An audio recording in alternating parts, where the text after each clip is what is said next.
Okay, I want to do the awkward silence in the beginning, but really I'm doing that because I want to make sure all of our platforms are getting this stream before I introduce our guest.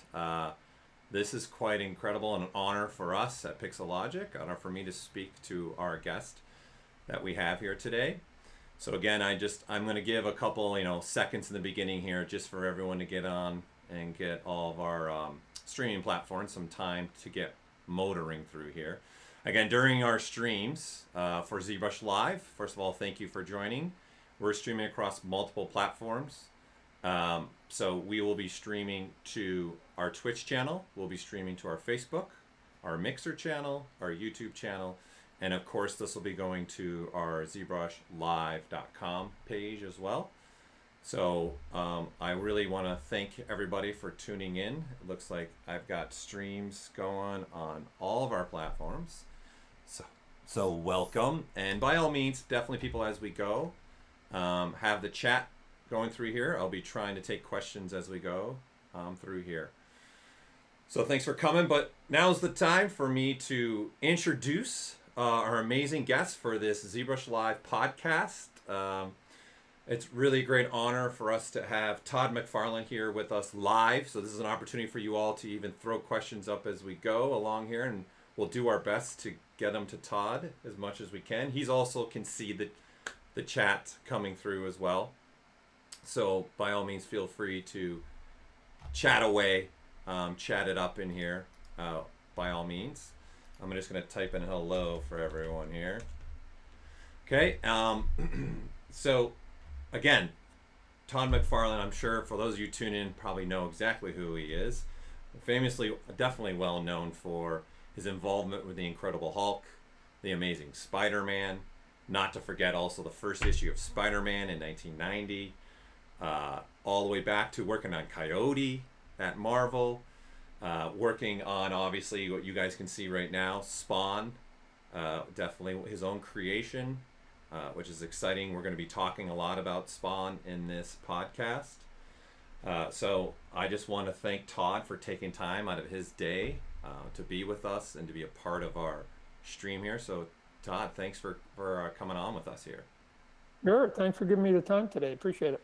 Yeah, absolutely.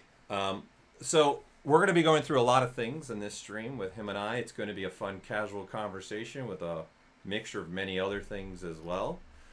So again, by all means, people throw in whatever you like in that chat. I'll be keeping an eye on that. I do have some of my own questions mustered up here as we go here. So we're going to have Todd with us for about an hour and a half at the most.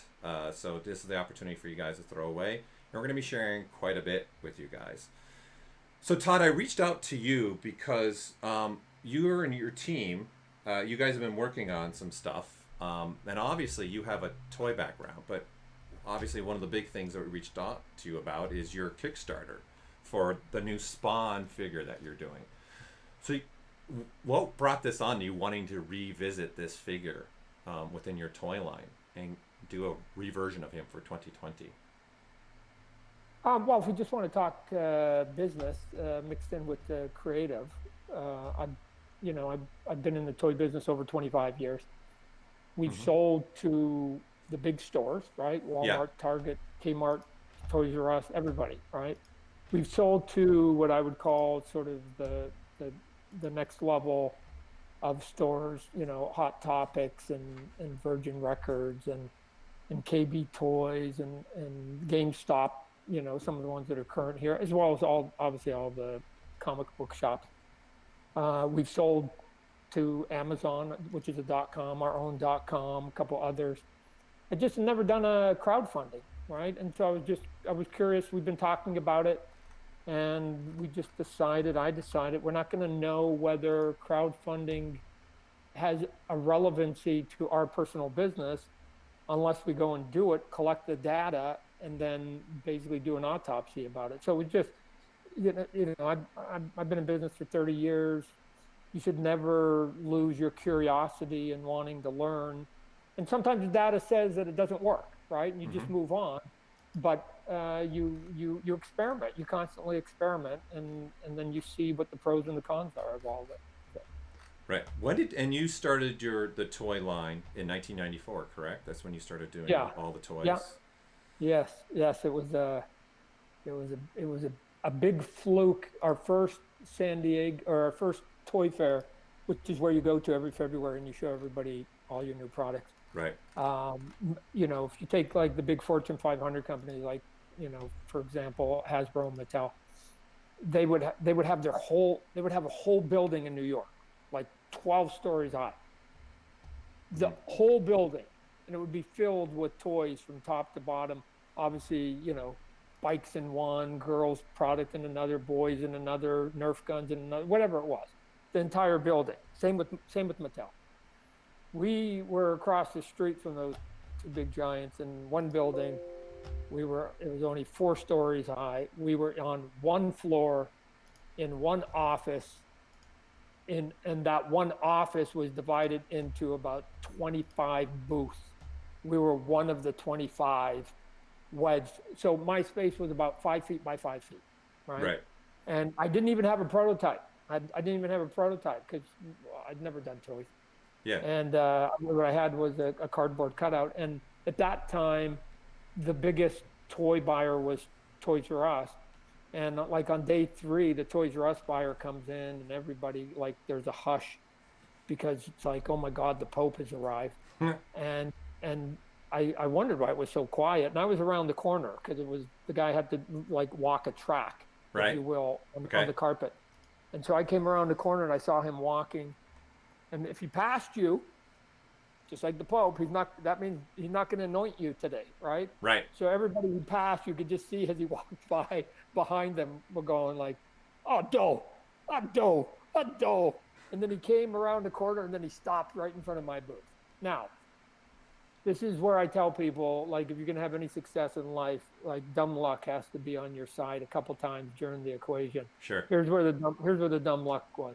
Did the toy buyer for Toys R Us, who was the giant at that point, did he know about Spawn or care about Spawn or care about Todd McFarlane? Absolutely not, right? Mm-hmm. But the magic, the moment, the dumb luck, he had a 19, 20-year-old MBA assistant standing right next to him, and he went, hey, boss, this is the dude I was telling you about in his comic book, right? Right. And so at that time, Spawn was the #1 selling comic book in the entire nation. So, it had its street cred. And all the Toys R Us guy did was say, Todd, can you deliver this by this date? The answer was yes. I didn't know, but the answer is always yes. Can you give it to me at this price? Answer is yes. I didn't know if I could. Answer is always yes.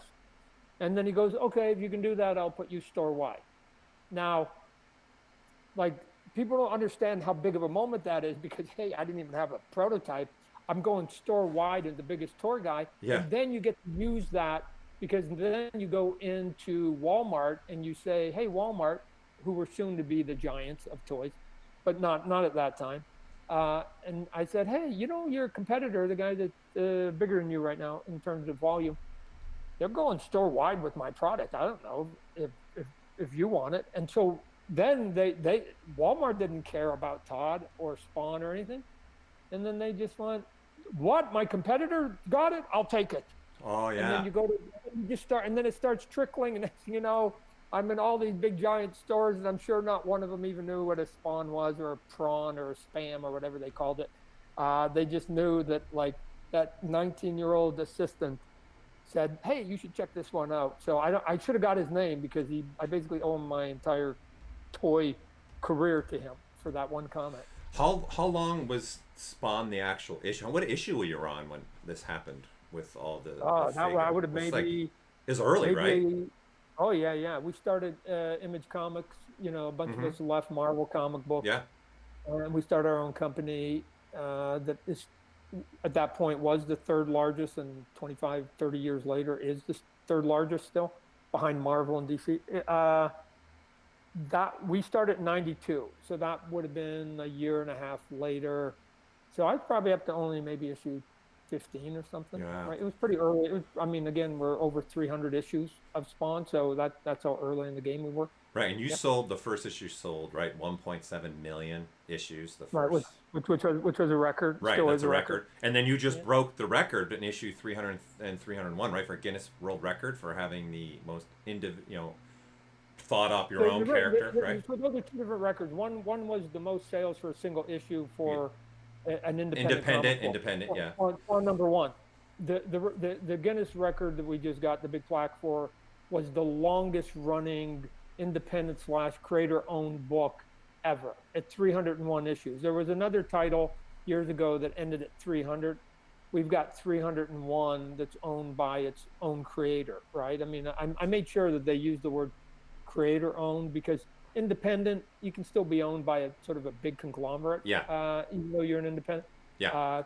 Creator owned to me is way important, because it means that I started it 28 years ago. I'm still the guy running it 28 years later. Amazing. And the character is still relevant. It's doable, right? I become one of those examples of you can do it on your own, and you can do it for decades, and it still works through the decades. Right. Well, thinking about just a little bit about your path and where you've come from too, right? You were going to school, and you were working as a janitor, right? To just have, because you're on a full ride, baseball ride. You're on a baseball ride, right? And you had to. Yep. And then I got a baseball scholarship. Yep. Yeah. And then how did the comic rack turn? Because I know you went to the comic rack, right? While you were at school. Yeah. So I mean, to me, it was all fairly natural. Yeah. That I come out of high school. I'm Canadian.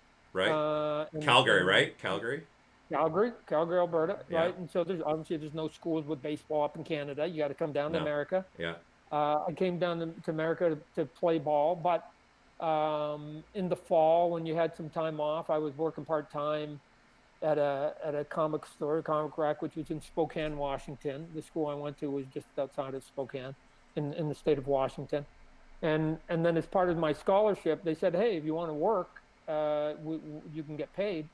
And I was a poor kid, so I went, yeah, sure. And it was, again, I had to work 3 hours a day as a janitor in the administration building, between the 2-a-day practices, doing the homework, on the weekends, sometimes working at the comic store. And then at about midnight to about 2 o'clock, I would do all my comic book samples and just sent them off for years. For years, I sent them off and got rejected for years. And then about 3 weeks before I graduated university, somebody from Marvel phoned up and said, hey, Todd, how would you like to do a 10-page story for Marvel Comics? And that was it. That was like, woo! So I never did make it as a ball player, and I never had to use my degree, because I literally went straight into comic books and never looked back. What was your first comic that you were working on at Marvel? It was a book. It's a super obscure book. It's called, you mentioned it earlier, Coyote. Yeah. Steve Englehart, Coyote. I think it's issue number 11, and that was the first job I ever got paid for professionally. And it was, like I said, it was 10 pages. But to me, when you sort of have dreams of going places, it was like, man, I'm working for Marvel Comics. It's good. It was a good day. It was a good time. And then within 3-4 months, they canceled the book and I was unemployed. And so I looked at all the rejection letters I had gotten, and I'd gotten like over 300 of them. Yeah. And I had kept a tally. And so I went back to all the people who had rejected me and said, by the way, I'm now a professional. I work at Marvel. It'd only been 4 months. The artwork was not one iota better. But instead of going into the slush pile of being an amateur, you now go into the short pile of being a professional looking for work. Right. And very quickly, I picked up some work over at DC Comics. Okay. On a book called Infinity Incorporated. They gave me the entire book, not just 10 pages. Wow. And it was 25 pages, and I was off to the race. That was it. I was a monthly comic book guy, and have been ever since. So, like, looking at just your career too, just even if we just only first take the comic book section, like, I want to discuss just quickly, briefly, your drive, because, like you just said, you lost a job, you got another one, and then you went back to Marvel, right, and worked on the Incredible Hulk. Then you went into the Amazing Spider-Man. Then you did the very first issue of Spider-Man. You co-created Venom. Like, your drive and your passion. I think a lot of people obviously listening wants to hear for people like you, how, people always go, well, how did you get where you wanted to be? But there's a story to that. And I think you just have, I'm going to go get it, right? Like I think here's what I found out as I've gotten older. Personality plays a big piece of it. Okay. Personality. And so I'm the dog that just chews a bone until his gums bleed, right? I'm just like that. I'm just built for it. Why? Don't know. When did it happen? I think when I came out of the womb, right? Like as far back as I can remember, my confidence has always sort of been way grander than my skill sets. Okay. But what I found was that people that had more skill than you sometimes were shy or meek. And so you didn't actually have to be the best person all the time. You just have to be the one to put their hand up and said, I'll do it.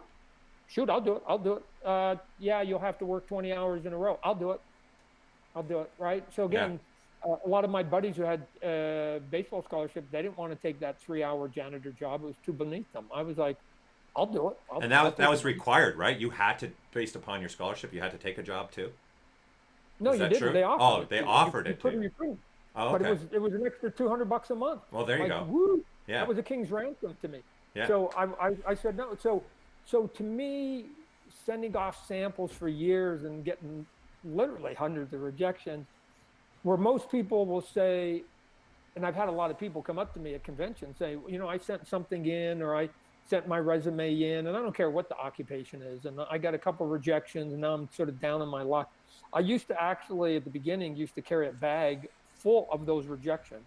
And I used to pour the bag out whenever somebody would come to my table. I would pour the bag out, and it'd be this heaping pile of mail. Yeah. And I go, you know what that is? And they're like, no. And I go, every one of those letters says stop. It says don't do it, right?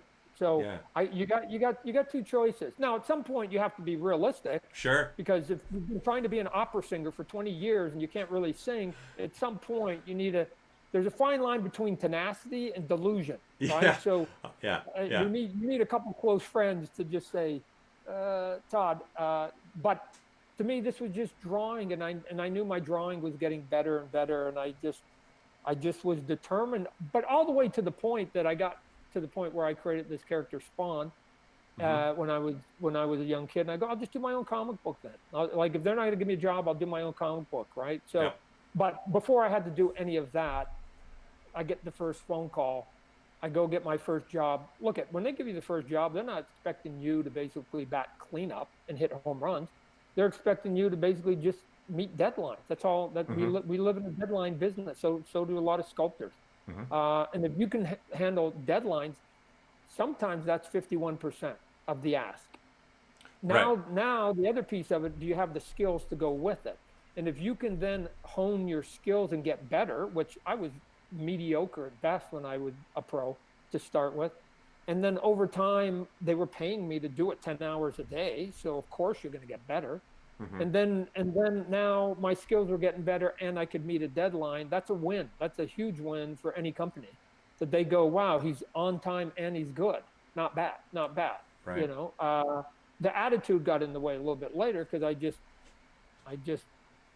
that tenacity that came from playing baseball and sports, right? I mean, you're an athlete, you're competing. Nobody is ever better than you when you're playing, right? So that mentality just kept going. Right. And when I got into sports, and so I just said no, and so I made some changes on Spider-Man, which really sort of was the giant catapult in my career. And eventually they said I couldn't do what I was doing. I defied them. Again, most normal people wouldn't sort of say no to their bosses. I didn't, ladies and gentlemen. I always said yes to the boss. I just didn't do what I said yes to. So when they said, hey, Todd, stop drawing Spider-Man with the big eyes and that weird shape and the weird webbing and all that stuff, like stop it, that I just go, yes, sir. Whenever I was in New York and they'd point the finger and I go, yes, sir. Yeah. And then I'd walk out and I keep doing it. I would keep, like, I was like a teenager, right? Right. So I probably, but the sales kept going up. so eventually, it was a weird argument that one of my last conversations with them was, I don't like, guys, I don't understand it. Like, I work for Marvel. I thought my job was to sell books. I sell more books than any human being you employ currently. I'm number one. And yet, every conversation we have, you keep telling me not to do what I'm doing. I'm doing my job better than anybody else Yeah, it makes no sense. Yes, and they would advertise the other Spider-Man books. They weren't advertising my book. Is this the Amazing Spider-Man or just Spider-Man? Which one was this? At this point, this is Spider-Man, because I went from being an artist to being a writer-artist. Right. And so they gave me a book. It comes out. It sets a record. It's still a record Yep. for most sales ever by a single creator. So I own the record both at corporate at Marvel and outside corporate. I own both those records. But to me, it was like that was, even with that, it wasn't enough. And then they just went, this book is selling so much. We don't think you can do all that dark, gritty stuff you want to do, and we're going to have to start giving you more notes. And it was weird. And they wouldn't advertise my book. And so I was like, wow. So I was selling about 1 million copies. The other Spider-Man book was selling about 200,000.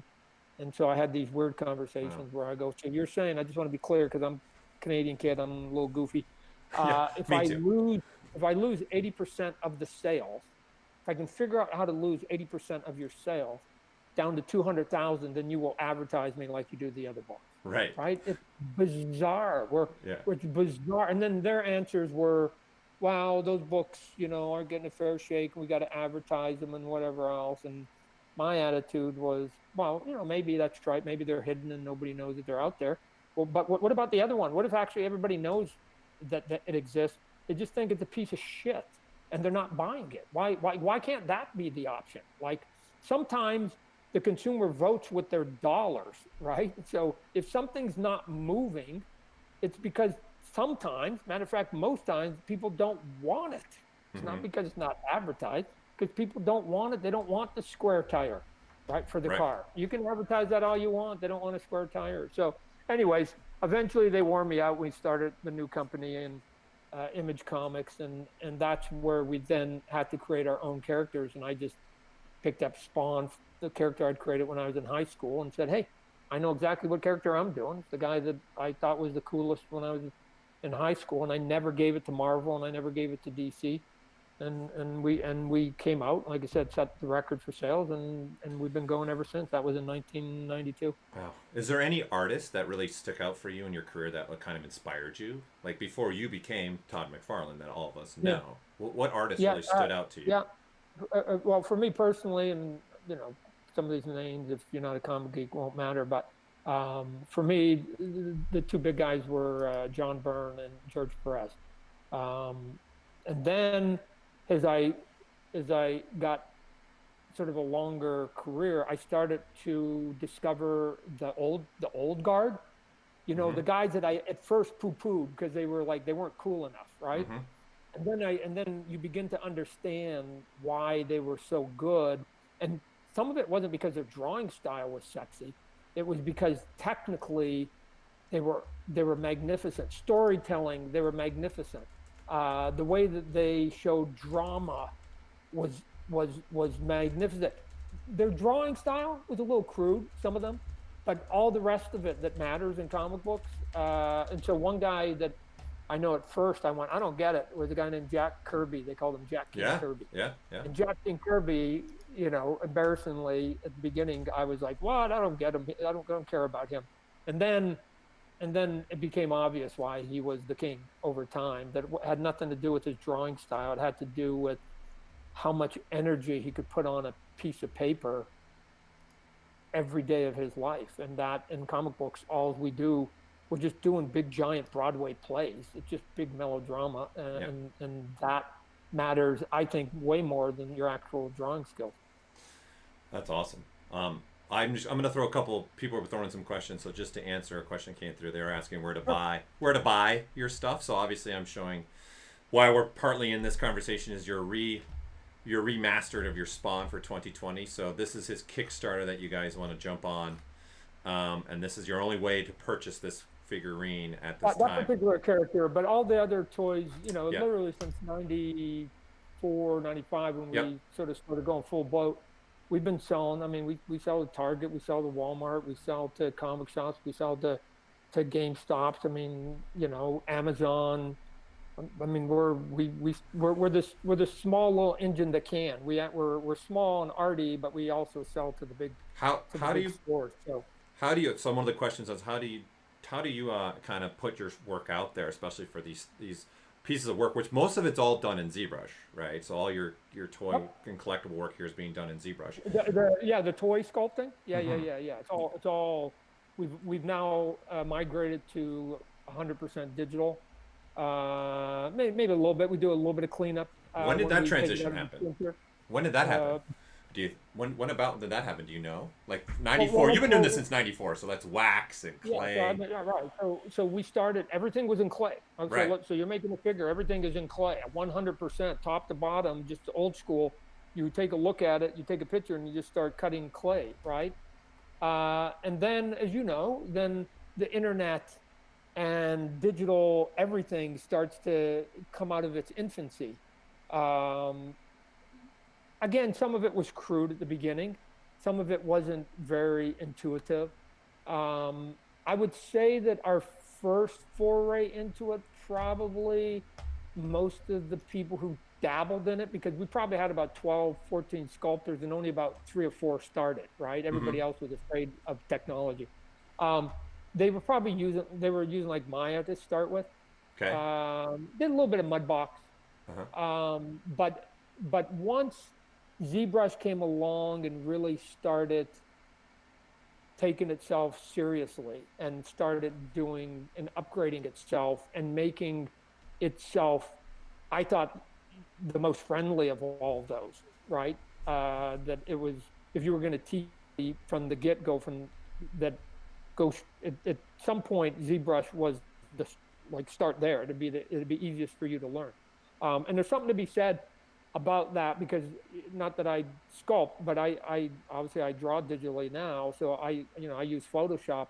Photoshop's pretty intuitive too, right? And so ZBrush to me was just sort of the Photoshop, which is, hey, if you're going to bring anybody in, give them this tool to start with. Obviously, there's others that you can use to accent it and add and subtract or whatever you need to. But you can get, you can easily get to 90-95% of what you want, and if you're determined, you can get 100% of it from the one program, just like I can out of Photoshop. So we slowly migrated. Printers at the beginning were not very good, 3D printers. Yep. So people said, hey, remember you could just scan somebody and print it out. It wasn't true at the beginning for a long time.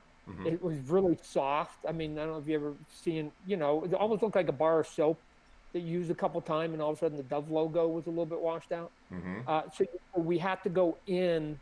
It's one of the reasons why I think our toys, at least quality-wise, detail-wise, were better than a lot of people's on the market, because we knew that was a weakness at that point, that the 3D printers couldn't do what was literally on screen. And so we went in and we just augmented it with a little bit of clay. So every one of our figures had, maybe another 10-15% of clay on it. Today, you don't even have to do that, right? Now, between what you can do digitally and what you can, and the quality of the outputting of the machines, for the 3D machine, you don't all that extra work, you don't have to. Like, you're now getting high res outputs of everything that you end up doing. Do you have your own printers in house now that you guys are just sending stuff as tests? For tests, because again, we in action figures there's a lot of parts, so it's not like a statue, right? I mean, lots of people, again, I go to all the websites. I mean, you got lots of them on yours where people sculpt something from head to toe. We have to break it up, right? I think that, previously you showed one of the videos there where we do the explosion of it, where you've got 40 parts for one. This one. Sometimes for one action figure. So we right there. So we need to just sometimes do a test to just make sure that our engineering is proper on it, that all the pieces are going to fit. And that it actually sort of moves and gives us the range that we think we see on the screen. Although the screen's pretty accurate, the proof's in the pudding when you've actually got it, hold it in your hand and you move it around.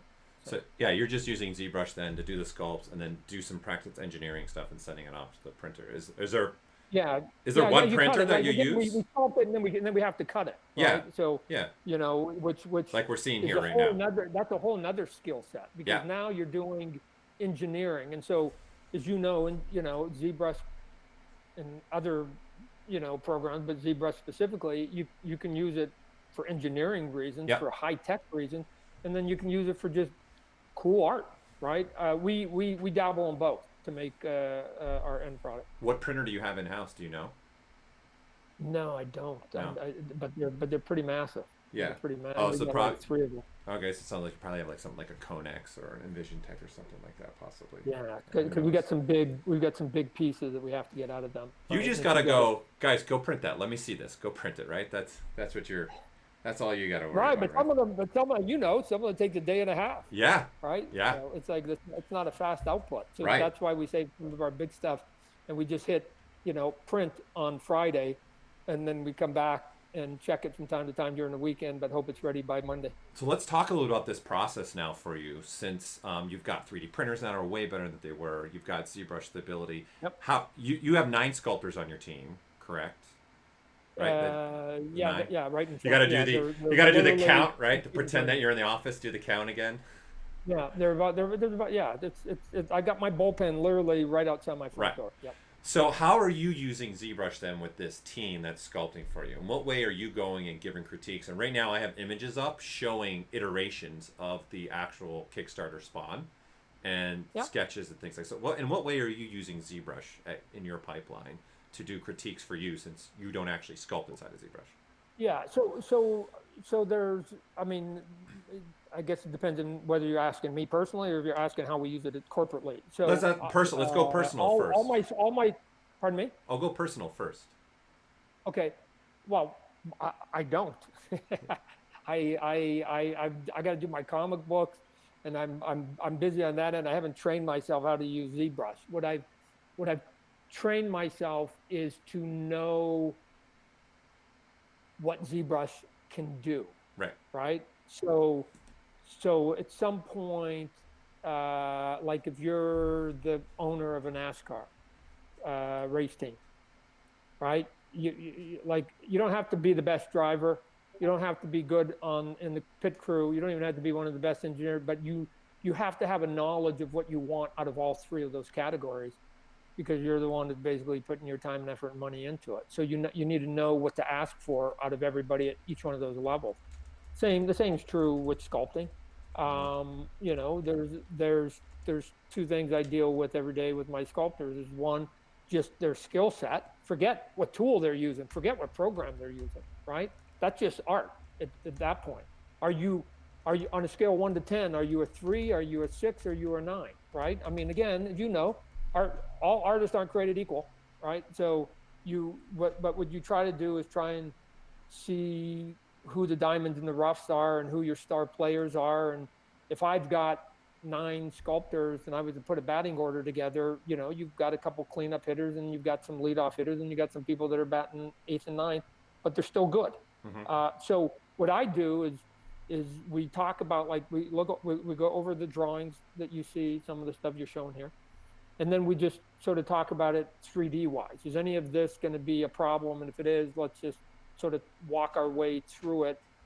And here's what the problem is for us. Not that ZBrush can't do it, but when we're making a toy and we're going to ultimately print it in tens of thousands and do mass production, then steel has what they call undercuts. Yeah. And you got to make sure that you don't have an undercut. And an undercut, for the layman, means if you have an undercut, you can't get it out of the mold. It's impossible. It's like, because you just can't do it. So you have to make sure that you can open and close almost like a clamshell up and down as much as possible. You get complicated with like what we call slides, but again, there's still limitations when you're making these steel molds. So we have those conversations beforehand. And the reason we want to do that is because we don't want anybody wasting any time artistically doing something super cool and finding out we can't mold it. right? You just won't work. Right. We still run into it, but usually we've solved 97% of it, 95% of it, so that when we get to the point where we need to go back into the files and readjust it, it's just minor adjustments to make sure that the angles are right, so we can actually do what we need to do at the factory. And then there's just the art directing, the true day-to-day art directing, which is me just sitting in front of a sculptor who says, "Hey, boss, I've got, this latest Batman figure or whatever else," and then we just sit there. And the two things I look for, me personally, is on screen, is the silhouette, to make sure the silhouette just feels good. And then once the silhouette feels good, then how much detail are we going to put on top of it, right? Because you can put all the detail you want, but to me, if the proportions are off, I always see it. It looks weird. It looks awkward. So to me, let's get the silhouette, let's get the body, and then dress it up as much as you want. So even like that sword that's on the screen right now, right? To me, let's get the shape. Don't worry about all the cool detail that we can put into it. Let's get the shape of the broadsword the way that we want. Let's get the shape of the cape, right? There's me doing some drawings of like showing the points on it and where I want. Let's just make sure that we're nailing the shape. And then you can go in and do diamond cuts and do all these textures and all this stuff that to me is where stuff like ZBrush is magnificent, because in the past, you used to have to sculpt it. Can you imagine? You used to have to sculpt all those textures. Do you know how much time that took? Do you know how much time it took to do like dirt that looked real? Like, oh my God. And now what you can do, you can pick a couple of brushes that give you the texture. There's tons and tons of custom brushes that are out in the market you can go and get. And you can get 85% there just with literally a brush. And then you have to come back in and add the art to make it a little, so it's not quite so I want it to be more random looking. If it's something like dirt, or if it's like a brick pattern or something like that, I need there to be the believability that the whatever texture, whatever material you're using, it has to feel like it's been out in the world for 20 years, right? And it's been used, right? I don't like anything looking like it's brand new, right? This is the first thing that freaked out my factory when we made toys, that I wanted toys that didn't look brand new, and it was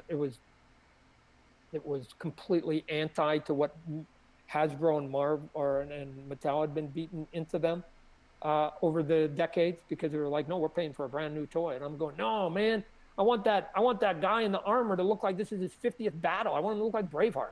Wow, that's cool. And they eventually got it, and they saw how cool it could look.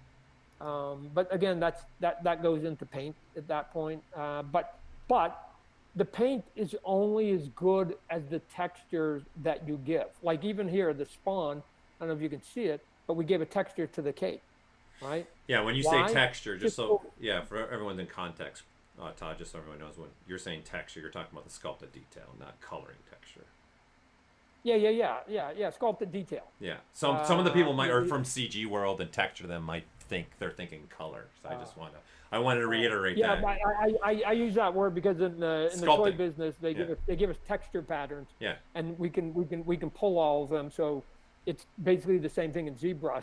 To me, those are just digital texture patterns. So they can now take something that looks like, let's say, fish scales. Yep. Right. For an example. And you can literally paint it on. You can paint it on. Are you doing that there with them? Are you experimenting with your are you standing over top of them and they're in ZBrush and you're sitting there going, okay, throw that pattern on, let me see it. Is that how you're doing your critiques too? Sometimes yes, sometimes no. Depends on how long it's going to take them and how big of a surface. Right. If it's just one glove, then the answer is like, hey, can you put it on? Can you wrinkle it up? Can you put a little bit of a pattern, sculpt pattern on it? Right. Okay. Yeah. Okay. Good. Hey, good. Now do that to the other glove, the two boots, and the cape, or whatever it is. And then we start talking about where I don't have to sit there and watch it, because we basically painted a piece of the house. I don't have to watch the whole house get painted now. But what it does do is it allows us very quickly Or I just say that and they say, okay, give me 5 minutes, boss, and then I'll call you again, right? And then I just go look at it again. And then the only thing you're talking about at that point is, okay, the scale of the pattern, right? Because again, you can scale the pattern up and you can scale the pattern down. Each one of them gives a different look. If you want sequins on your dress, you can make those as big as a clam, and you can make those as tiny as a small fingernail. I put sequences everywhere. It's a go-to. Just put sequence on anywhere, you know? Yeah, it looks good too. Right? So we had to do a David Bowie figure. So we did do besides the labyrinth one? Besides the labyrinth one, you did another David Bowie one? Okay. So sequins do come into play. Yeah. And you know, again, you know, mail chain for armor and stuff like that. We do a lot of medieval stuff. I mean, all that stuff is cool. All that, like, to me, that's the sexy, right? That's to me when you really, you finish the product. And so again, I need a skill set out of each one of my ZBrush artists to be able to give me good proportions and give me a good silhouette and give me a body language. And then they're still not done, no matter how good that looks. Now comes the sexy, now comes the piece that I think is going to matter to the consumer.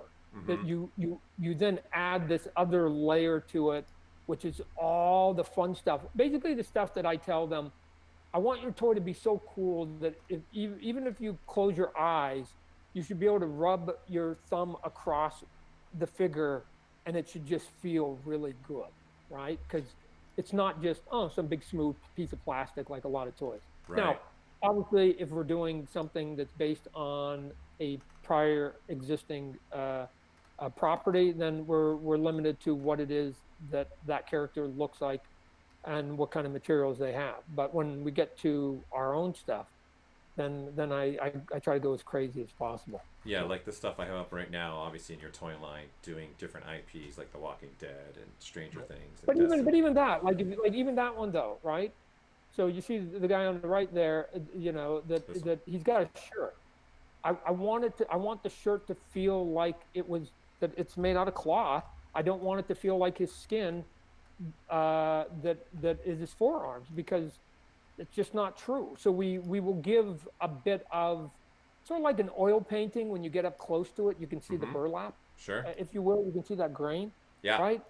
You don't see it. I think some of our best figures are the ones you don't see all of it until you actually buy it, get it out of the package, bring it up close, turn it around and go, oh my gosh. And then you start discovering things and you go, man, look at that little, even the pistol. Look at what he's got on the pistol. Like that's where the fun part comes, that it looks good enough to buy, but you get even more value when you get it out of the box.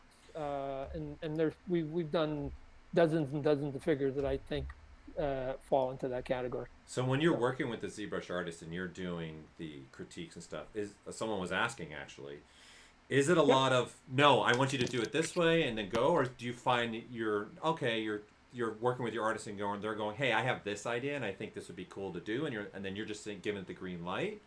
Is there a lot of that happening with you and your staff, going back and forth to figure things out? Yeah. Look at the end of the day, here's my best day. Yeah. They walk in and they say, hey boss, I need to show you something. And I look at it and it's twice as good as what I thought. Right. And I like the days where I'm the dumbest guy and I have nothing to say, because that means that the people that I employ were magnificent. Right. And so, but we're dealing with art. And so you can imagine that pendulum is always moving. Sometimes they show me stuff that is about in the ballpark that I was hoping for. Yep. Sometimes it's less than I thought, and those are a bit frustrating. We got to go back and forth on those. And then other times in my head, I'm just like, wow, I could never do that. Right now, right. I try not to show my emotions too much, because then they'll ask for a big raise. So I have to contain myself. Yeah. And I say things like, I'll take it under advisement. But it usually means it's like, wow, that was amazing. Right. And so the harder part is when we get to a place where where they thought they were happy, but I'm not, right? So now you have to sort of navigate, how do we get there? And part of it is me trying to show them and pick stuff and get them to do it. And that's when I'm sitting next to them and say, hey, just try this. Let's just look at that. Hey, do this. I mean, I don't know how, again, I don't know what buttons to push, but I know that ZBrush can do that. So I'm not asking them to do anything they can't do, literally in seconds almost. You know, I think the arms are a little fat, so let's just skinny them up. You know, the legs are a little short. Let's stretch them a little bit. I think the head might be a little tiny. Anyway, you can pop it up. I think the head's actually too far down on the neck. And can you just up, there, right? Sometimes they're literally hitting the button and I'm going, no, one more, there, that's it. Right there. I think that looks cool. Let's look at it now. Turn it around. Let's turn it around. Let's do a 360. Ah, there, that looks, and then I turn to them and I want them to make sure that they feel like it looks better too. We'll click on before and after so they can see, because sometimes when you're doing it, you forget what it was that was your starting point, right? And then the other piece of the puzzle for any sculptors out there that maybe run into headwinds, I'll give you what I found is the easiest way for the most part to solve your problems with a sculpt that you just are not satisfied with. Every time one of my sculptors, my artists, has something that's not working, whether they don't think it's working or I don't think it's working, or it's a combination, and they think they're going to fix it in one move. Like there's just something not right. I got to just, maybe he's not tall enough, right? Or maybe I need to add more spikes.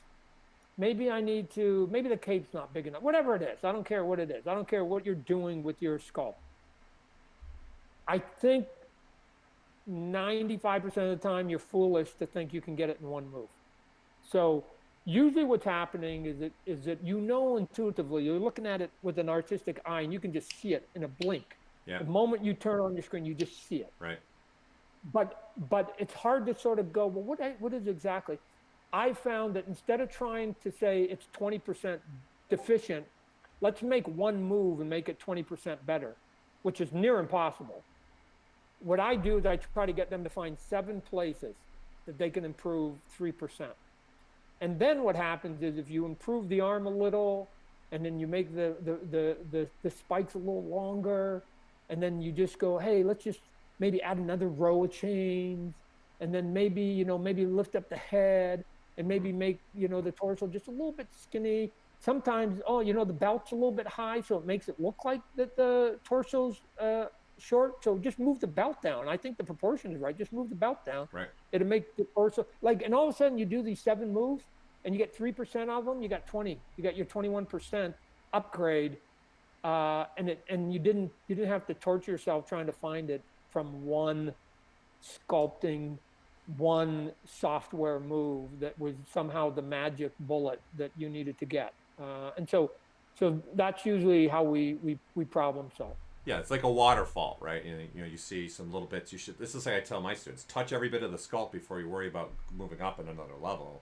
Yep. And look at the whole thing first before you worry about, I'm going to make the best looking eye ever. I'm like, is the eye even the right size, in the right position, the right place? What about, is the proportions correct? So the other thing too, and it's got to be true in sculpting, is we had a rule that we were taught fairly early in comic books, and it went something like, this was the rule: if in doubt, black it out. Which basically meant if you couldn't draw it, stay away from it. Right. So for us in comic books, for me, it was like, if I can't draw feet, everybody's always standing in tall grass, right, or a lot of debris. If you can't draw hands, make sure they're holding a coffee mug all the time, right? Yeah. If you can't draw hair, make sure that they've got a bonnet on or a hat or something like that. So there was always a way to black it out, get rid of it. Have to, at some point, come to grips with your skill sets, right? Yeah. So every Major League Baseball player knows that they're not the fastest runner, the hardest thrower, the best hitter, the best catcher, and the best pitcher on their team, right? they're not.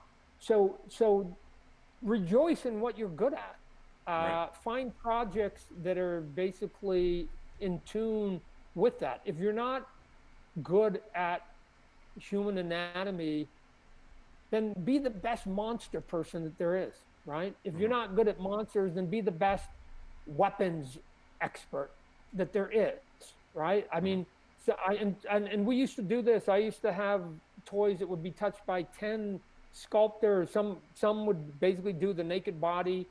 Some would do the clothing because they were super good at wrinkles, where the person who was good at the body wasn't good at the wrinkles. Somebody could do textures, patterns, awesome. Somebody else was the weapons expert, so they put the weapons in their hand, just like some of the stuff that you see on screen here.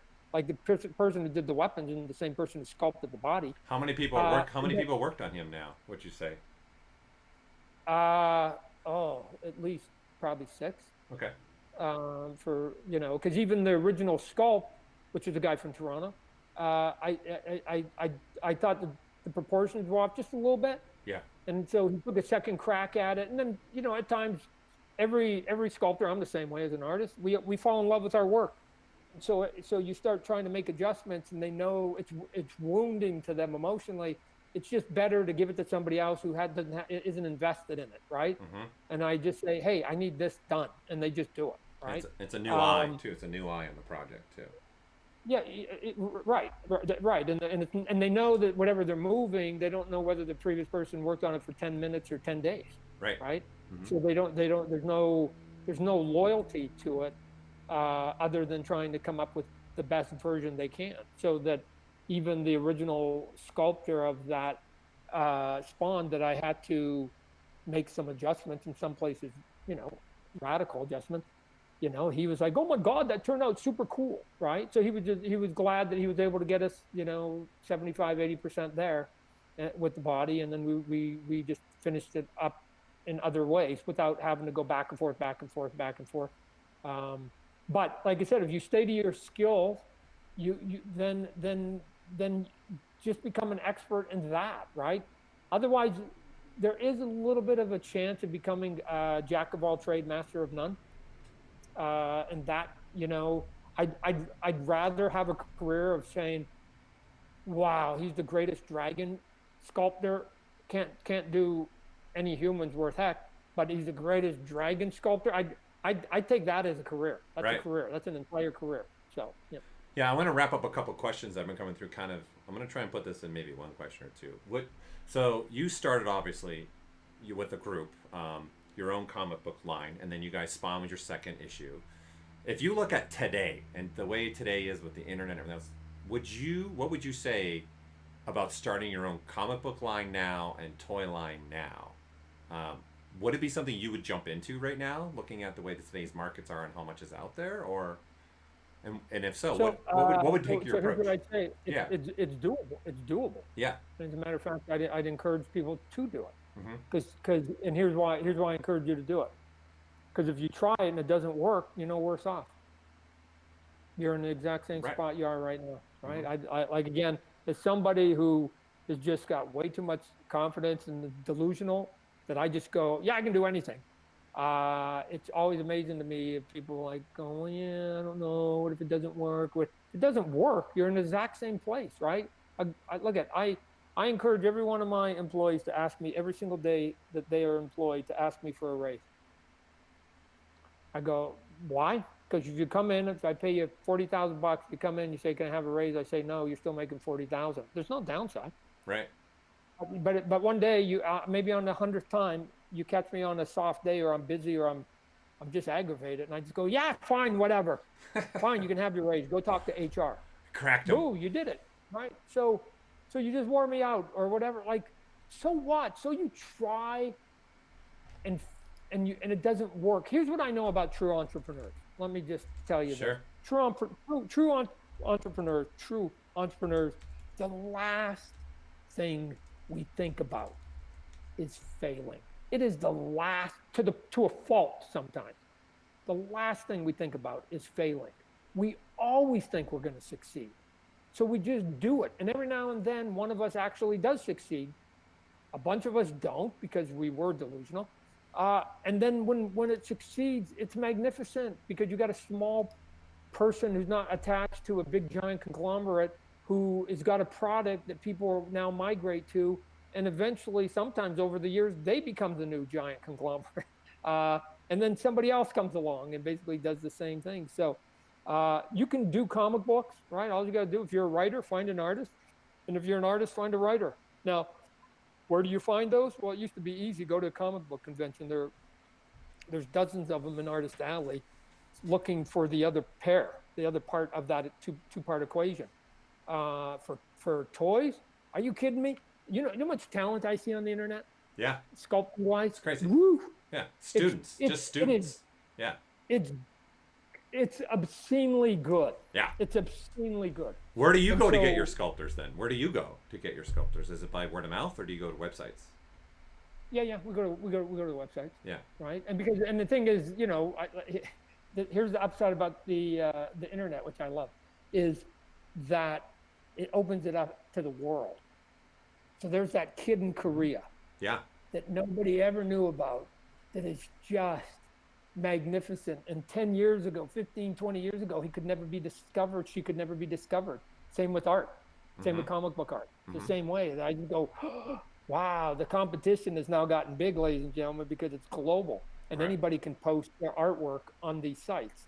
So we got a lot of freelancers that are outside the country. I've got a lot of people work on my comic book that are outside the country, because I'm just looking at the art. I don't care who and what they are, which is, I think, another reason why the arts are usually more liberal, because we're just looking for the skill set, and everything else is like, what do I care about, right? You can have 8 arms for all I care. You can sculpt or draw like that, I'll hire you. I don't even care if you're 2 years old or you're 102. It's not relevant to me. Perfect. So we get to do so on the comic book and the sculpting end, but from the sculpting end, there's a lot of people here for ZBrush. I would go and take my best product. I would look at it. I'd compare it to others to see whether you're just being delusional. Don't show it to your buddies. Don't show it to your mom. Don't show it to your dad and your friends, because they're not artists. Every non-artist thinks whatever you're doing is awesome. Don't listen to them. It's amazing. Go to artists. Yeah. Go to artists. And then you saw what happened with Kickstarter. I've seen people put stuff up on Kickstarter that are it's just a cool dragon or a cool wizard or a cool guy in armor or a cool, unicorn or something. And people will buy it. You don't have to. If somebody's not going to give you the job, create your own job. Create your own job. Go there. Put up a sculpt and put it up there and just hustle and just hustle and just hustle, right? That's half of it is the hustle, ladies and gentlemen, and the other half is the skill. Right.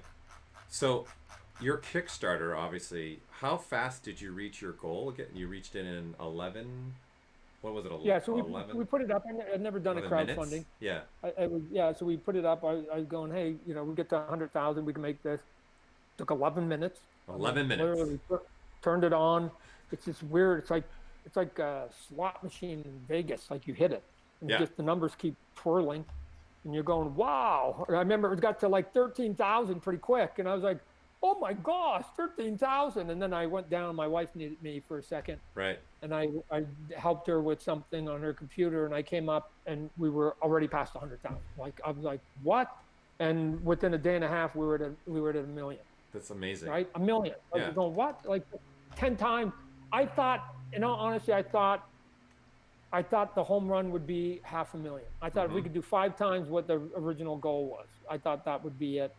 $1 million was like, to me, way out. Some people in the office are like, come on, we can do this. I'm like, nah, let's just, let's be realistic. And now we got a few more days. I don't know, we're at 2.4. 2.4. I think you've done, on this, just us, you and I talking, I think you've probably done at least 20 grand of Kickstarter. Yeah. So we'll and then I guess they said that it races up a little bit at the end because everybody was sitting on the sideline. Right. Then comes in. But we should get past 2.5 for one figure. That's amazing. That's amazing. So if you did 10% of that, ladies and gentlemen, it's $250,000. And if you did 2.5% of that, that's 25,000. Come on, come on, you can do this. You can do this. Yeah. Like good quality will sell at a fair price. Quality will sell. Now the piece that stops people, they're like, well, how do I get it made, and how do I get it painted, and how do I like? That's the other pieces. Then you just got to find people that can help you with that component, and you can go, because otherwise you may do toys better than my company, and if you never show them off, then they're going to be forced to buy mine instead of yours, right? Do me a favor, don't put your toys out, don't put your figures out, because they'll have to buy mine by default and other people's, right? So the people that are doing the work will get the exposure, and I'm not saying it's going to work for everybody, but if 10 did it, I bet you at least 2 of you, if not 3 of you, are going to have way more success than you ever imagined that you could possibly have. I think this is a great example of that question, right? Is today we got something like Kickstarter. You could put up something and that can fund it for you. You don't have to go get all the funding and everything else like this and grow. Yeah, right? Money's always been the holdback for artists. Yeah. Because artists always have the idea. Artists always have the passion. Artists always have the skill. They generally are lacking is the funds. And now you've got these great equalizers where people will basically fund you by you just showing them your art, and they'll come. So I have a question actually for the Kickstarter. It's coming through from Sean DeJean. Will the comics have different foil colors depending on tier, and will there possibly be an option after Kickstarter to order extra copies of the comic? Would like a set of comics staying in the box with the figures and a set to have. Yeah, so he's asking some specific stuff. So let me just go through it real quickly. The answer is yes, right? Everything we're about to do post the campaign, I'm going to look at all the options, and whatever is the coolest, sexiest, I'm gonna put it on, right? So does that mean that everybody will get a different color? If it looks cool and the quality looks good to my eye, then the answer is absolutely. Okay. Here's something that I found out too is like after everybody's campaign ends, you can keep selling stuff, right? And lots of people do this. Sometimes they'll make 10, 15, 20% more when it's over. Just to have them. I'm not gonna do that, though. Okay. It's just I understand why other people do it. I have my other businesses. I don't have to milk this and get every nickel out of it. I don't have to squeeze it. I've got 25 other projects going. I can make money and show my art off. So and I think long term, I'd rather it be that, hey, Todd doesn't do that, so if you want it, you better get it while it's on, right? Like there's the campaign, there's 10 days, 20 days, whatever the campaign is. Like if you want to get it, that's how long the party's lasting, and then the party's over, right? For me, I've always found that's always better for enthusiasm, getting people excited, having people sort of talk about it, have a little bit of a bigger buzz. So I'm not saying it's right or wrong. It's just sort of a strategy I've used most of my career. Is that why you went? Well, so obviously in the figure world, there usually is sometimes double heads, more than one hand.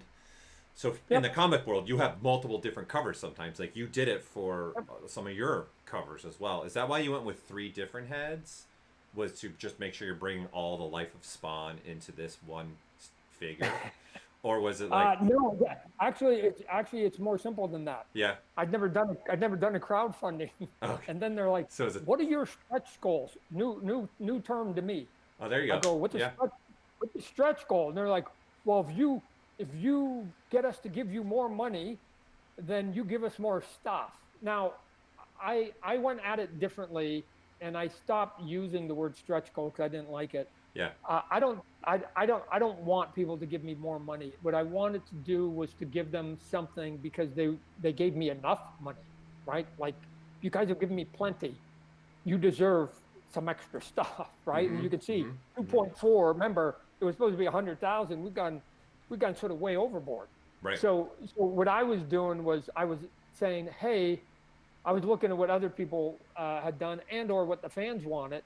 And they were saying, hey, is there any way you can give us an extra head? So I was like, sure, because you guys have backed this thing way more than I should have. And so I thought I was going to make $5 of profit. I'm going to make more than 5. So I think I can afford to put in a new head. Sure. So it's like, yeah, everybody gets 2 heads instead of 1 head. And then it kept going. And then it's like, everybody gets pair of hands, and now it's 3 pairs. You get 3 pairs, and then it's like you get another weapon, and now you get a foil cover, and you get chains instead of plat. Like, and so I was just on the fly, just trying to come up with stuff. Right.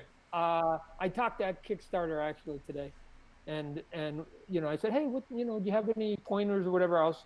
And that was really their only pointer, and I knew it. I learned it on this campaign. Is you might want to actually have all that pre-planned next time, so that you're not just doing it on the fly.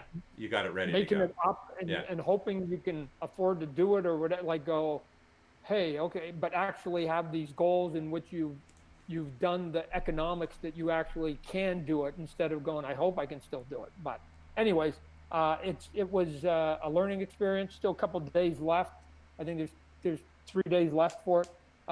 We'll do an autopsy at the end of it, both creatively and business-wise, just like anything else. Yeah, there's 3 days. And then we'll decide whether we're going to do it again, and if we do, what artistically is that going to be? The dollar amount there set a record for Kickstarter for action figure, and the number of backers also set a record. So we set both records. So obviously it was a success. We probably should do it again. And I think there's sort of a better way to do it the next go around. So who knows how it works the next time. Somebody just did, again, just show people. Somebody just did a board game. For those that play board games, it was this sequel to this game called Gloomhaven, called Frosthaven. 13 million bucks. It just ended a couple of days ago. 13 million bucks. And there's a lot of sculpting in that. A lot of cool figures, that sculpting, right? 13 million bucks. I mean, you think 2.4 is good. 13 million, right? So I don't know. Lightning in a bottle doesn't come if you never, ever, ever try. Come on. Just look at Nike said it. Best slogan ever in the world. Just do it. Just do it. Yeah, there's actually someone chiming in on the questions. Martine Wellborn saying, hey, Todd, I've started making Spawn Resurrection swords for my fellow Kickstarter backers. I'm getting a lot of orders for free sword. Can I add you to the list? He wants to add you to the list. We started a cottage industry now, right? So I'm not going to be offering 12 different weapons for the character. So if somebody else is going to go do it, just don't use my logo and stay away from the name. But otherwise, use your skill set. Cool. Right. So seeing now that you have, you've got so many branches now. You've got these figures, obviously. You've got your comic book history in the past and things like that. I gotta ask, because it keeps coming at me, the film. Obviously there's the anime film Spawn, and then there's the live action film. Now that you have this team, right? You've got this team. Do you have an itch to want to make another film of Spawn? Oh yeah, no. Go Google it. I've been Boulder uphill for a couple years now. Would you go anime or live action? Which one would you go with? Oh no, live action. Live action. A dark, R-rated, creepy, messed up, insane movie. I found your next Kickstarter campaign. There you go. I've done plenty of interviews where I've joked about that because the budget to me is about 20 million. I go, can I get 20 million people to give me $1? I think so. Right? I think we'll go make the movie. What if 10 million gave us $2? Right? So, at the beginning of it, so I want it to be dark. I want it to be R-rated, and the non-negotiable, besides it's got to be R-rated, is I direct it. I'm going to be the director. Right? So otherwise it never gets made. It never gets made. So they're saying, Hollywood's saying, yeah, sure. Just give us a script that makes sense, whatever. I wrote this script. Obviously my bad. I couldn't get them to completely bite off my script. But along the way, the first sort of pickup was picked up a producer, Jason Blum. Okay. He's got this company, Blumhouse. Blumhouse is the one that does The Purge and Insidious and Get Out and The Invisible Man that just came out. He's got literally dozens and dozens of movies that he's done. And they know how to do creepy, R-rated, low-budget movies. So he was a perfect person to jump on. And then years earlier, I'd had a conversation with Jamie Foxx, and he had bugged me about Spawn. So once years went by, and I go, no, I'm gonna come back. I went to my agents in Hollywood. I go, I'm going to Jamie. I'm going to Jamie first because he was the guy that was kind enough to come out to my office. I didn't have to go visit him. He came to my office and expressed his interest. So I'm going back. I'm going back to Jamie, and Jamie jumped on board, right? I got another voicemail from him today. Come on, Todd, when we going? When we going, man? When we going? And then after that, people going, Todd, you for a first time director, first time writer, you're doing good. Just walk away. And I went, no, I think we can try one more. And they were like, just walk away from it. This is that whole thing about asking for the raise. Like, why don't we go and ask some more stars? Mm-hmm. What's the worst that happened? They say no. Right. Anyway, but one of my top asks was an actor, Jeremy Renner, who most people probably know him as Hawkeye in the Avengers, but to me, he had just come off a movie called Wind River that was just spectacular, and he had been in other movies like Kill the Messenger and Hurt Locker. Yep. And we were able to pick him up. So all of a sudden, wow, this is that one that if I had listened to all the people in Hollywood, they're going, Todd, it's low budget, you're a first-time director, first-time writer, you're not going to get any stars, just don't worry about it. And all of a sudden it was like, there's Jason Blum, there's Jamie Foxx, there's Jeremy Renner. And now we're currently, during the COVID, hoping to, within the next week, get a giant catch that when and if we're able to say who this person is, will blow up the internet. So with the COVID sort of putting everybody at home, it doesn't mean that development in Hollywood across the board for every studio isn't still being talked about. Everybody can now write and develop. The thing that's slowing everybody down is production. When are you going to get in production? And then there may even be a backlog of it, but it's coming. I'm just too tenacious to not get it done. Yeah.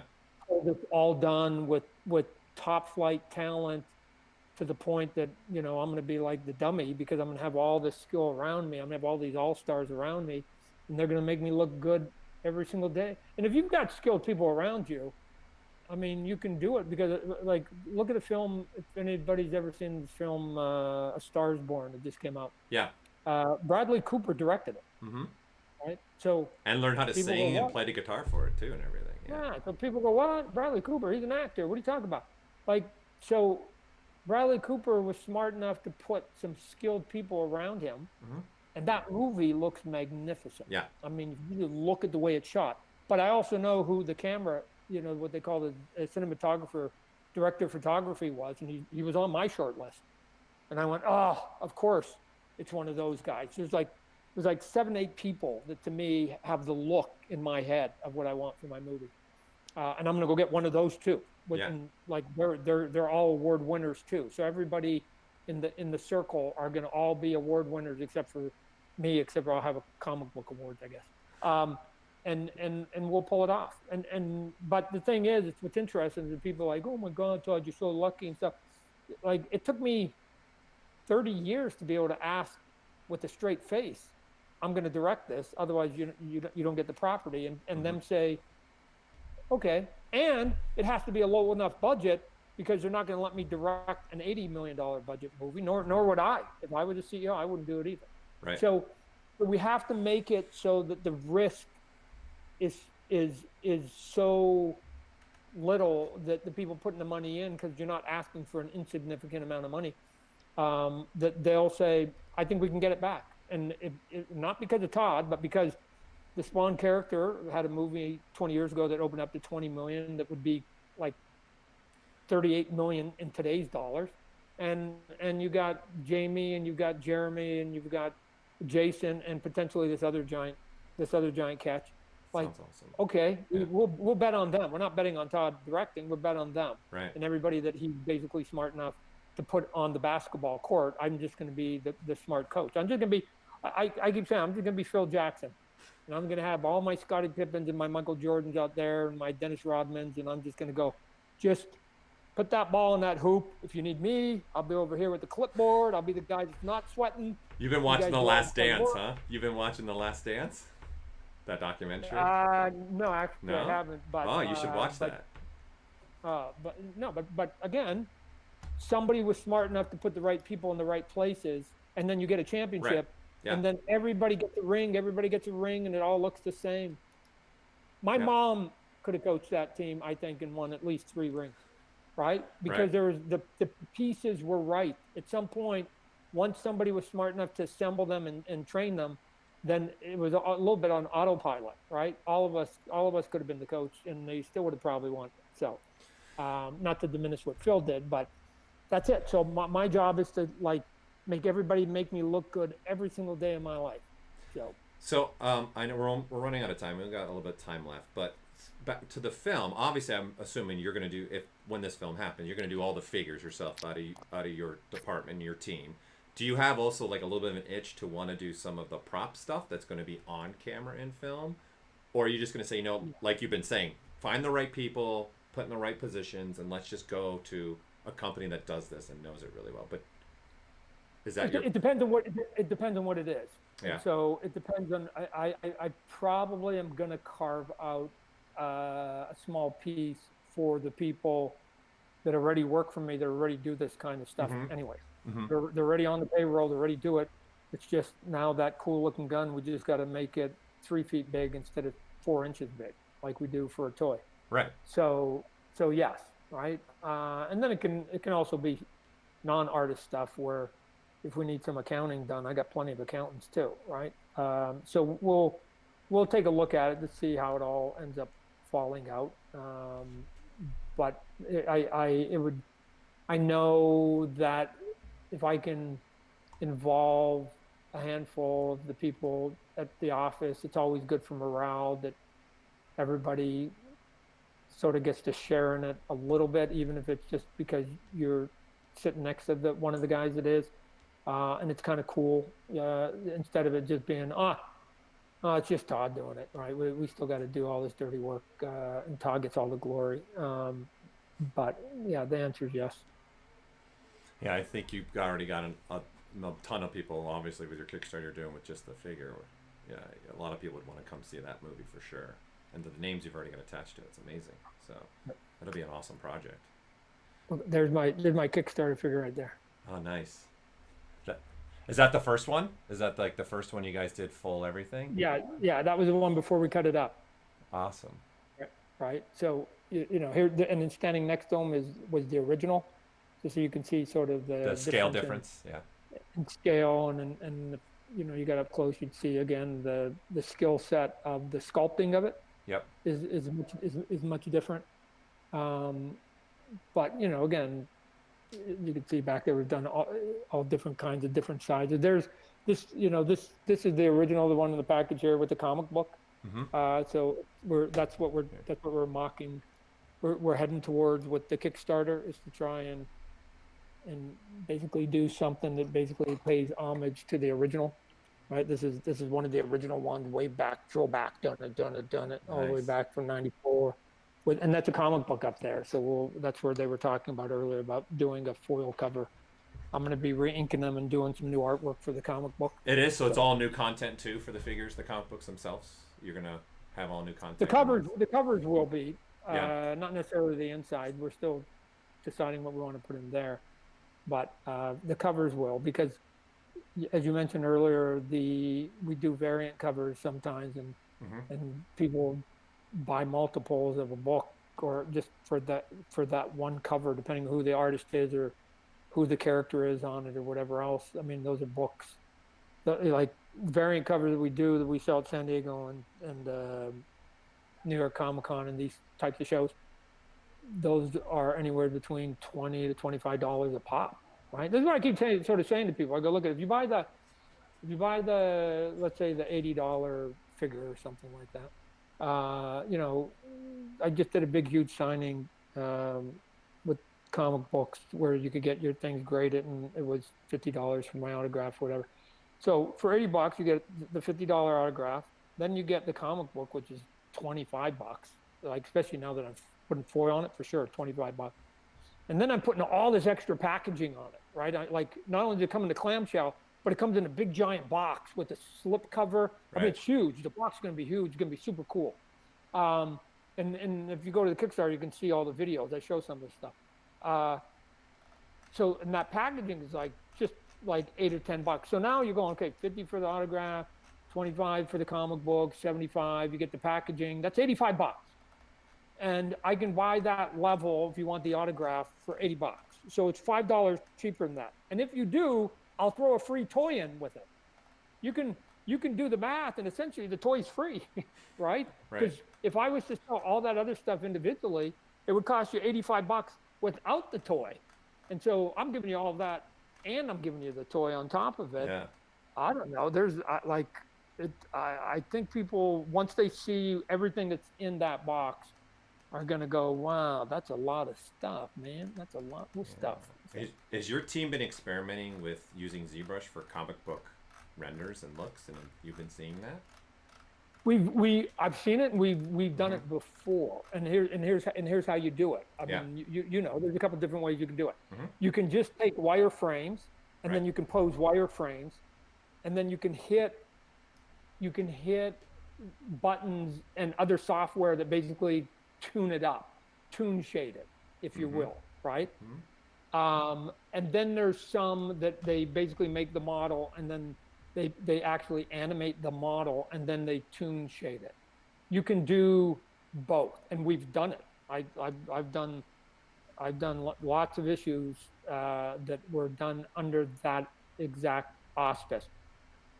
It's a little bit like what I said earlier about the ZBrush sculpt for a toy. It's not quite refined as much as I'd like. So what happens is once you print it, then you have to go on it and either digitally add a little bit or do, add some true pen and ink another way, like physically, just to get just a little bit of like splatters and a little bit of roughness. So it just has a little bit more comic book look. But yeah, it's completely doable, and it looks good. I would say that the only downside, and it might not be because I haven't experimented with it enough, is whether once you're done sculpting and you pose it, whether there's enough lenses that will distort it so that you can get like fish eyes, and you can get these other different looks so that you can give it more of a film quality instead of it being like a posed mannequin, a little bit. So I would say that's probably the biggest holdback. And then, as you know, you can also, and people have done this, they'll build, let's say, the Empire State Building, and now you don't have to draw the Empire State Building, Spider-Man swinging by. You can just take that model, again, take it, hit a tune shade on it, convert it to black and white, lines, like an architect, and bam, you've got these great renders of buildings. You still have to go in there and add a little noodling so it looks like that building has been out in the weather for 100 years, which it has. So you can't quite go so perfect with it. Some people don't add the little knicky-knacks. I can always see it because it looks it's too perfect, clean. Yeah, it's too perfect. Yeah. But if you go in there and just add a little nicks, you don't even have to change the line, just add nicks to it, then it's pretty convincing. So you can use it for furniture and perspectives and other stuff now. So is this one of the funnest projects you've worked on the last couple of years for you? Obviously probably revisiting the original figure, and now you're remaking the figure. Has this been a really fun project for you this year? Is there any other projects that have really been stand out for you you've been working on that you can share? You know what, I don't want to brag, but I get to have a lot of fun. A lot of fun, a lot of days. It's why I keep doing it. I mean, it's a good life. If you can turn your art, your passion for anything, forget art, your passion for anything, into a paying gig, it's good. It's not perfect, right? I still deal with lawyers and regulations and laws, and and there's still ugly days that go with it. But when I factor in the number of good days compared to those days, it's a good life. So when somebody says, "Oh my God, you get to sculpt Batman for the first time," that's a good day too, right? So, you're going in Halo's at the biggest video game at the time. You get to do Halo. Oh my gosh, it's kind of cool. Oh my God, Walking Dead. My buddy who created Walking Dead, Kirkman. who's my comic partner. Yeah. We get to do his toys, and then we get to go do the toys from the actors. So I've been spoiled way more than I deserve, especially for a little Canadian kid. Getting a lot of opportunities of doing it. So coming back and having a toy company, what are you talking about? Having a toy company? That's cool. Like like stuff like this. So this is probably just from the internet, right? Yeah, this is a fan art piece. There's several on our Right. website, ZBrush Central. Yeah, that's what I'm saying. Yeah. Right. Where's that from? This is from our website, ZBrushCentral.com, and artists that work in ZBrush just I'm gonna have to go find that guy now. post for it. Yeah. So they're just like I said. There's just so much talent. There's just so much talent. A female. That's a toy right there. That sculpt is pretty close to being a toy already. All they gotta do is cut it, right? Yeah. So, Yeah. Wow, this is awesome. Yeah, Well, this is the thing that I'm staggered at is I believe that the height of talent is today, right? Like at no time, at least in my lifetime, has there been as many talented individuals as there are today. The downside, if you will, is that the competition is fiercer now because of that fact. And it means now that your personality really matters because you're going up against a lot of good people. So you got the hustle matters more now than ever. I was able to get through just by being tenacious, but I don't know that my skill sets today would actually have gotten me nearly as far as I got because there wasn't nearly as many competitors. Right? Yeah. It's magnificent. But this is that thing I keep saying to people. Go do it, because if you don't compete, if you don't show it, you don't compete, I don't ever have to get better. I don't ever have to go against you, and neither does any other artist or any other company.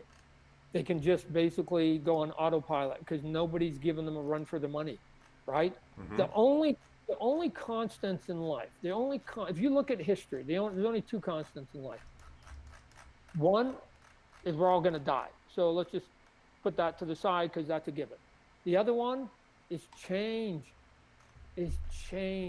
Things are always evolving and always changing. And part of the reason that for the change historically has been because of the advancement of efficiencies.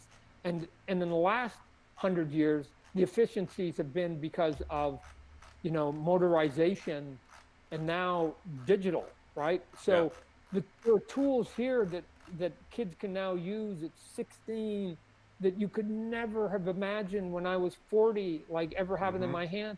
And so they get to do it. And by the time they're 26, they've been using it for 10 years. Right. They're literally phenomenon, right? Yeah. So they're phenoms that are walking around skilled, but you have to show it. So this is why I like these websites too. They get to show off their artwork.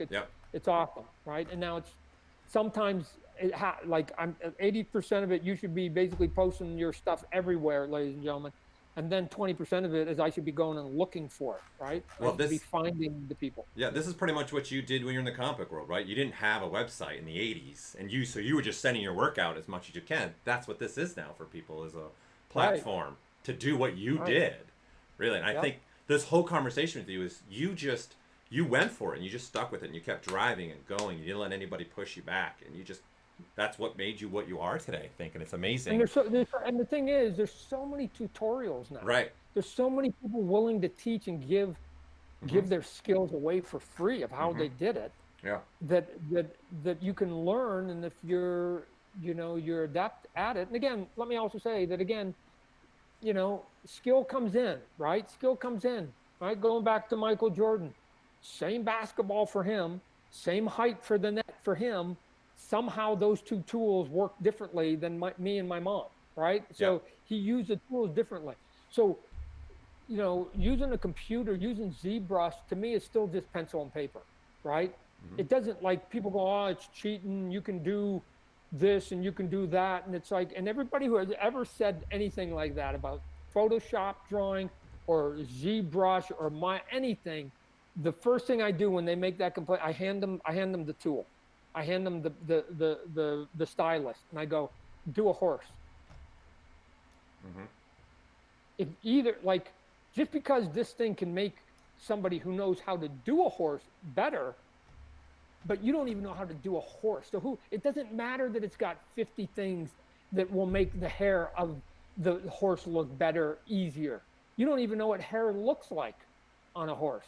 You don't even know where to put it on a horse. You don't even know how long to make it on a horse. So first off, draw the horse and then tell me that we're cheating. Like, skill is still skill. The computer is nothing but another tool. It's like a paintbrush. It's like a pencil. It's like a calligraphy pen. It's a new medium. It's a new medium. Yeah, it's just another canvas to do your art on. Yep. Well, I know you got to get going for your day, but I want to end this with a couple just fun questions that could just be simple little questions for you, because I know you got to get on with your day as well. So I think I know the answer to this one, but I want to ask it anyways. So if you couldn't be an artist for a living, what would you be doing right now? Wow. You know what?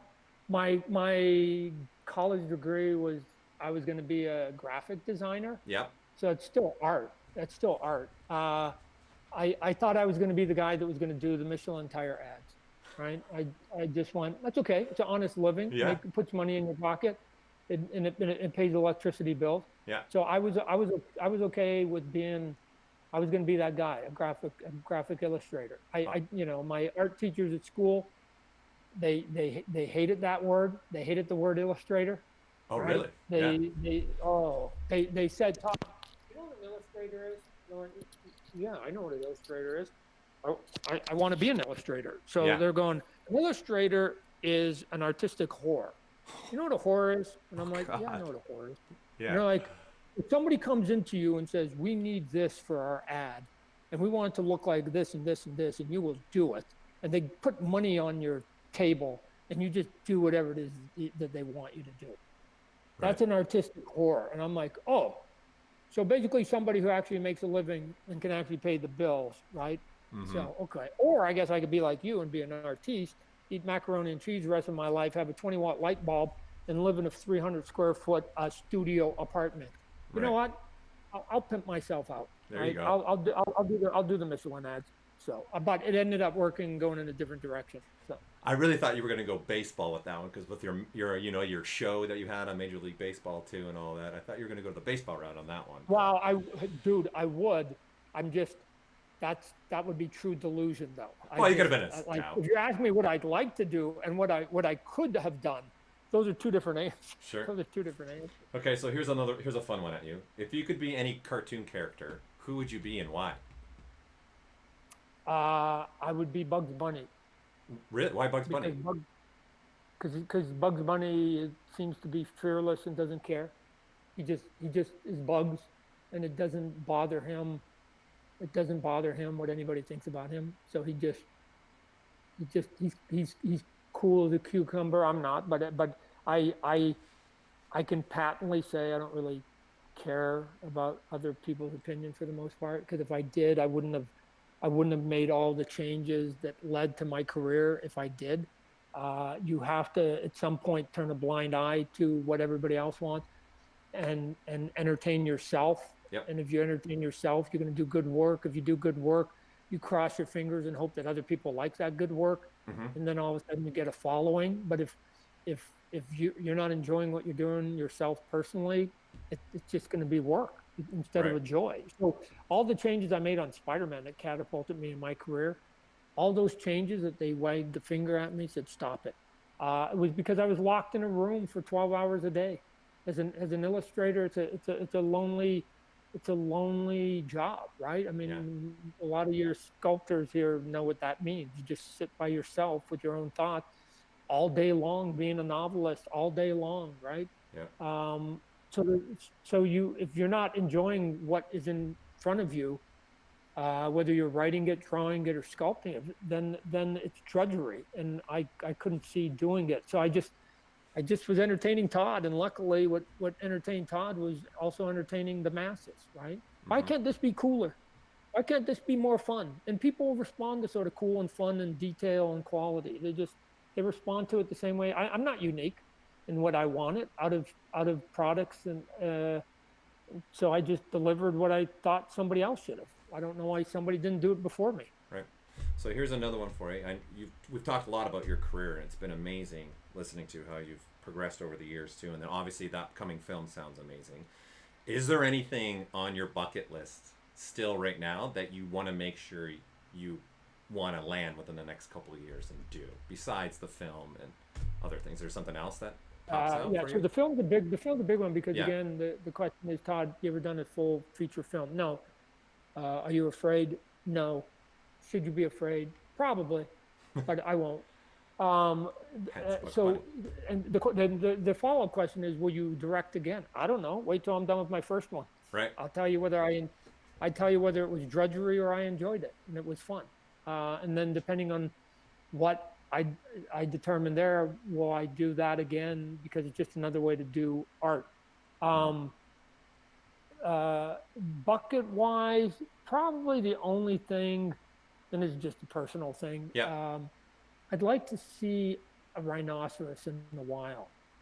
Really? Just my favorite animal is rhinoceros because when I look at the rhino, it's a dinosaur, right? I mean, it literally is the last dinosaurs. I mean, the crocodile's kind of there, and there's a couple other, most lizards, but in terms of what we were taught when I was a kid, it's the rhino, and he forgot to die.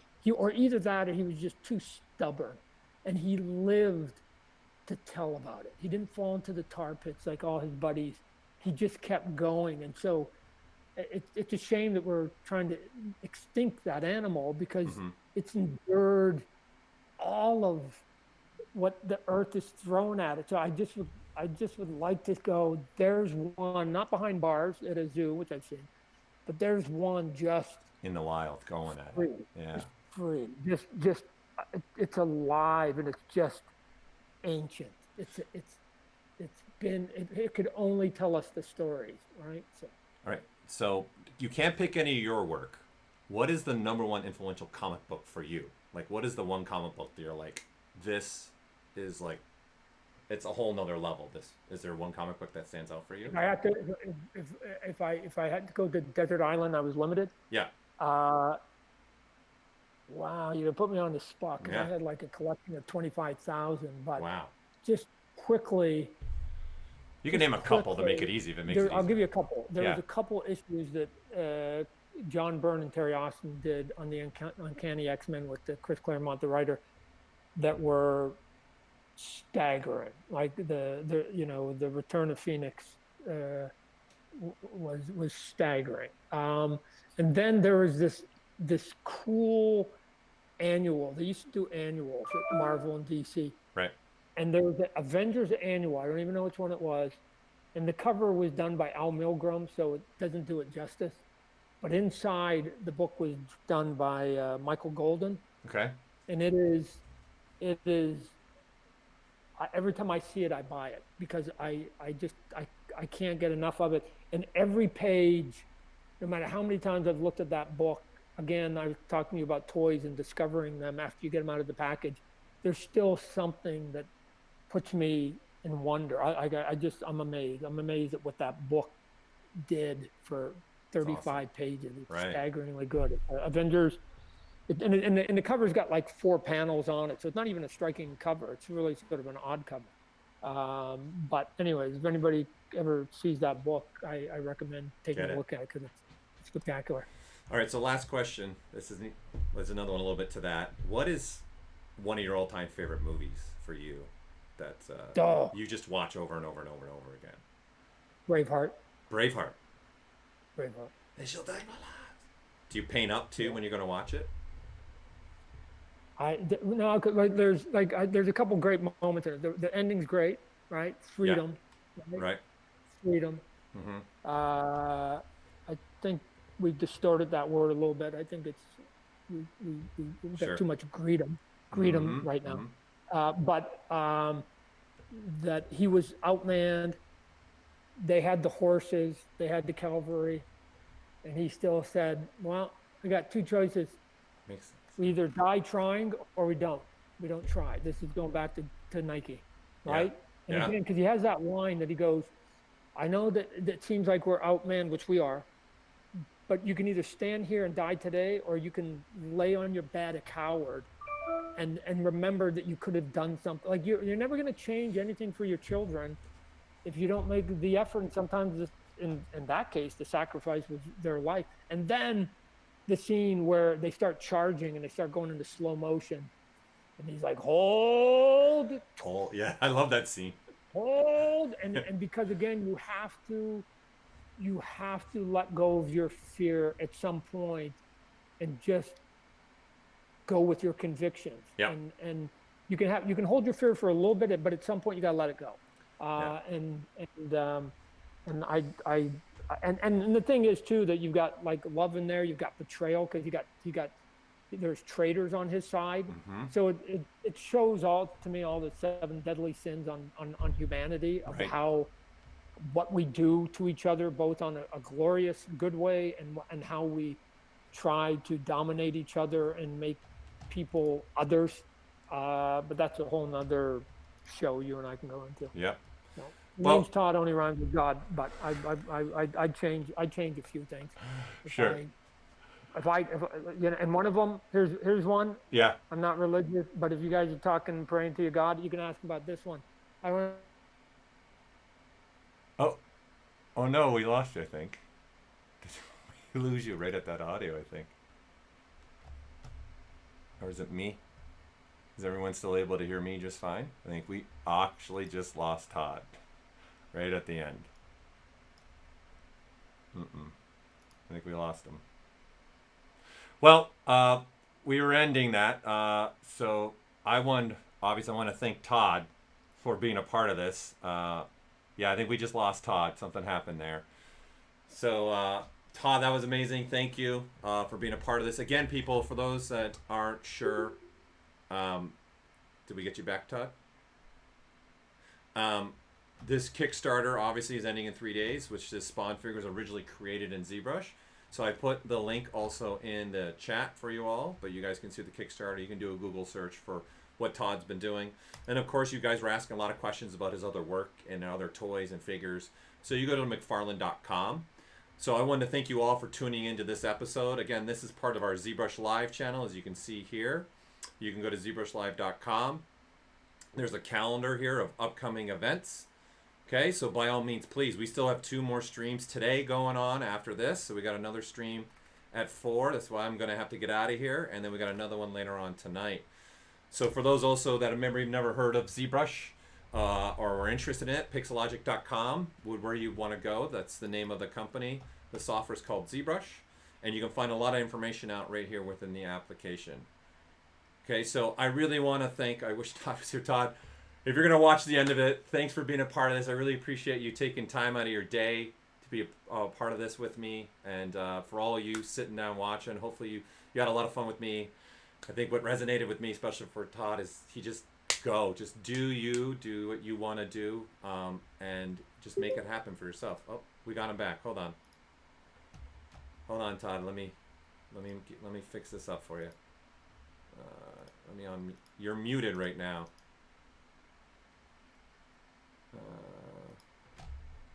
You're back, but you're muted. You got yourself muted right now. Oh, there you go. There you go. We were on so long, my computer went down. Oh man, sorry. I was literally just ending. I had to rush to my bedroom here and plug in, so I'm on the floor, plugged in. Yeah. Well, thank you. I'm gonna tease you. In this box, nice. Is what the movie Spawn looks like. Look, this was all planned, Todd. That's what we wanted to crash, and then boom, white box, people. A great man, Greg Nicotero, who does all the zombies for the Walking Dead TV show and has directed more than anybody else. When we were pushing this up the hill, him and I sat there and we came up with the look of the movie. So we're ready to go. We're ready to go. It's super cool. Well, Todd, now that you're back, I just want to say thank you. That was amazing. Sure. I think one of the themes in your talk was really go get it, trust in yourself, make it happen, and just do you, and trust in yourself and your art skills and your artwork, and make it happen. So I really appreciate you running up to your room and jumping back on with us. That's awesome. Yeah, yeah. Look, if you never try, ladies and gentlemen, it's 100% failure rate. Yeah. So try. I don't know. Like I said, it's weird for somebody that's competitive. It's so natural for me to just want to try everything. That when I see skill, I guess what frustrates me when I see skill that's way better than my own. Right. But the person doesn't have the confidence, and it hurts them. It hurts them in their career. Well, you're loved. A lot of people are saying they love you and all your work and appreciate it. And that totally makes me think of the Wayne Gretzky quote, us being another fellow Canadian. You don't score 100% of the goals, you don't shoot on net. So it's the same thing. Right. You got to put the effort in and go and get it. Yep. All right. Well, I'm going to sign off now for everybody streaming. Thank you again for tuning in for us. Todd, thank you. Our meeting, Todd, you and I, our meeting will keep running. But thanks, everybody. Have a great day. Thanks for tuning in to this ZBrush Live podcast event with Todd McFarlane. This will be available right away on our YouTube and our Twitch channel within today. So thank you for coming. Have a wonderful day. Right. Okay. Thanks, everybody. Have a wonderful day. Bye.